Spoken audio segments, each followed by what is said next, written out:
तो इस पे करेंगे क्लिक। तो एक ही प्लगइन है हमारे पास, इंस्टॉल पे करना है क्लिक। अब चेक कर लेते हैं क्या प्लगइन इंस्टॉल हो चुकी है कि नहीं। ये इंस्टॉल हमारे पास हो चुकी है, अब इसे एक्टिवेट कर लेना है। ठीक है, अब जो अबाउट न्यूज़ कार्ड इस पे हम लोग आ जाएंगे।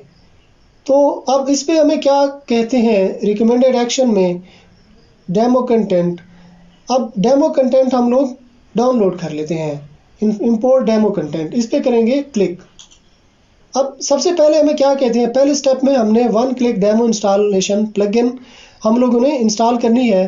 फिर इसके बाद जो डेमो हमें दिया गया है उस पर हम लोगों ने क्लिक करना है। अब ये वाला है, अब one click demo import plugin तो हम लोग पहले इंस्टॉल कर चुके हैं, यानी ये स्टेप हमारा हो गया है। तो अब हम लोग इस स्टेप पे जाएंगे। तो मैं करता हूँ न्यू टैब में ओपन। तो अब ये डेमो डाटा में हमारे पास पड़ी है एक न्यूज़ कार्ड डिफॉल्ट है और एक न्यूज़ कार्ड स्पोर्ट्स है। अगर आप न्यूज़ वेबसाइट स्पोर्ट्स की बना रहे हो तो आपने ये सेकंड वाला ऑप्शन डाउनलोड करना है। अगर आप डिफॉल्ट के साथ बनाना चाहते हो तो आपने ये डिफॉल्ट वाला चूज करना है।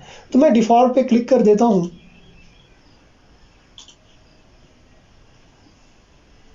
ये डाउनलोड हो गया, ओपन फोल्डर। अब इसको मैं एक्सट्रैक्ट कर लेता हूँ,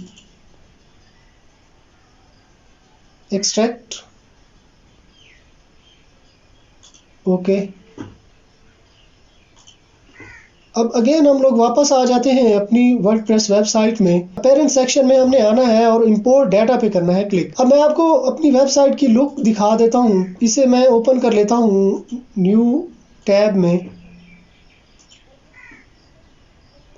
ये न्यूज़ वेबसाइट हमारे पास ये आ चुकी है, लेकिन अब हम लोग कुछ डाटा इंपोर्ट कर लेंगे। डाटा इंपोर्ट करने से ये होगा कि हमें पोस्ट नहीं करनी पड़ेगी, पोस्ट कुछ बाय डिफ़ॉल्ट आ जाएंगी, पेजेस भी आ जाएंगे, मेन्यू भी सेट होके आ जाएंगे, सोशल आइकन, तकरीबन सारी चीज़ें जो है वो सेट होके हमारे पास आ जानी है। तो अब हम लोगों ने अपेरेंट सेक्शन में आना है और इंपोर्ट डाटा, डेमो डाटा, इस पे करना है क्लिक। अब 3 फाइलें जो हम लोगों ने वहाँ से डाउनलोड की है और एक्सट्रैक्ट भी कर लिए हैं, तो 3 फाइलें हमने चूज़ करनी है। सबसे पहली फाइल है XML, ठीक है, ये XML फाइल, ये वाली। दूसरे नंबर पे है हमारे पास WIE फाइल,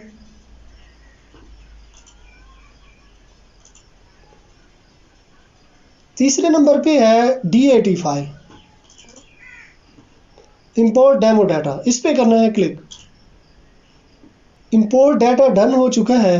अब मैं अपनी वेबसाइट को चेक कर लेता हूँ कि कैसी मुझे दिखाई देती है।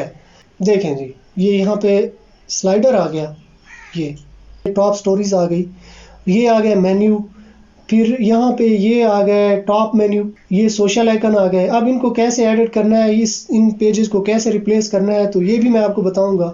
यहाँ पे ये डेट आ गई। अब ये है लोगो, यहाँ पे हम लोग लोगो सेट करेंगे और इसे रिमूव कर देंगे। जस्ट अनदर वर्डप्रेस साइट, इसको हम लोग रिमूव कर देंगे, ठीक है। ये फुटर आ गया, फुटर में ये जॉब्स वेबसाइट, इसे हम लोग चेंज करेंगे। ये साइट आइडेंटिटी जैसे ही हम चेंज करेंगे तो ये हमारी वेबसाइट के मुताबिक आ जाएगा। क्रेडिट, थीम क्रेडिट, तो इसे भी हम लोग रिमूव करेंगे। यहाँ पे है सोशल आइकन, यहाँ पे हम लोगों ने अपने लिंक डालने हैं, अपने यूट्यूब चैनल या फेसबुक या ट्विटर के अकाउंट्स हैं, उनके लिंक हम लोगों ने डालने हैं। तो मैं उम्मीद करता हूँ यार ये वीडियो आपको पसंद आई होगी। अगर पसंद आई है तो अपने दोस्तों के साथ भी शेयर करें, चैनल को सब्सक्राइब कर लें और साथ में जो बेल आइकन दिया गया है उसे भी दबा दें।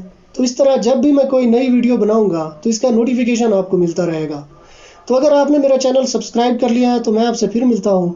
तब तक के लिए मुझे इजाज़त दीजिए, दुआओं में याद रखिएगा। अल्लाह हाफिज़।